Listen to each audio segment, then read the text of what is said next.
Season's greetings and good tidings to all men and women and non-binary folk and otherwise gender non-conforming people, although judging by my YouTube statistics, it is mostly men. Welcome. Every day through December I am posting a new and actually useful sobriety tip for the holiday season. Subscribe if you would like to hear these tips, but one of them is definitely going to get my channel banned.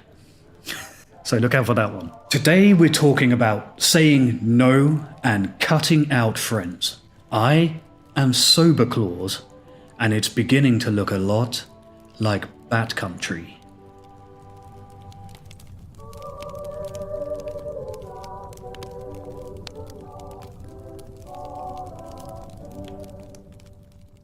Christmas and the holiday season is a time all about getting together, celebrating bonds, a time to enjoy the company of family and loved ones and friends.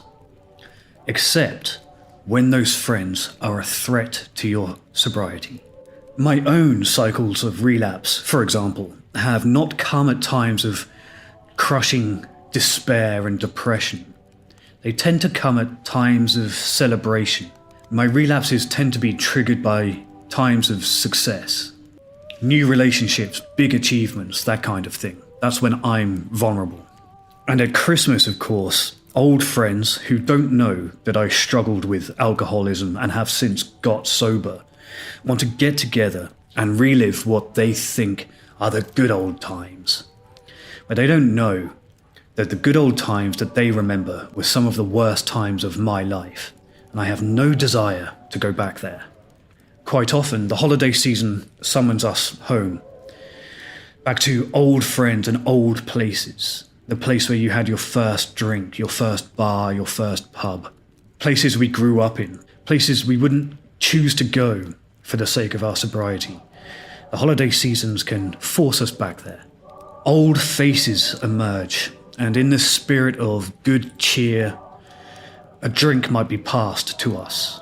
We might be invited to work events or to a reunion. Events organised by old drinking friends in places that we used to drink in. This is dangerous territory for us. And we have to refuse those invitations and go home and go to bed early and watch old war documentaries or whatever it is us sober people do. And if we say no to our old friends, the very worst case scenario is that they might bitch about us being boring. But if we say yes to those friends, then the worst case scenario is a one-way ticket to Relapse City. And I hope you enjoy the ride because it's a long one and there's no guarantee you'll ever be coming back. So say no to events and cut out old friends. Be more harsh and more severe with this rule than you think you need to be. Bridges can be rebuilt if necessary in sobriety. But first, before the risk of any kind of backslide happens, you need to start saying no and cutting out friends, and prepare to do that for the long term if necessary. In time, you'll learn that quality is better than quantity, and you'll be able to build better, healthier relationships and create longer-lasting friendships, deeper, more meaningful ones that will last the length of a long and sober life. Thank you for watching. Subscribe for more daily sobriety tips. I am Sober Claus, and I wish you a very sober Christmas.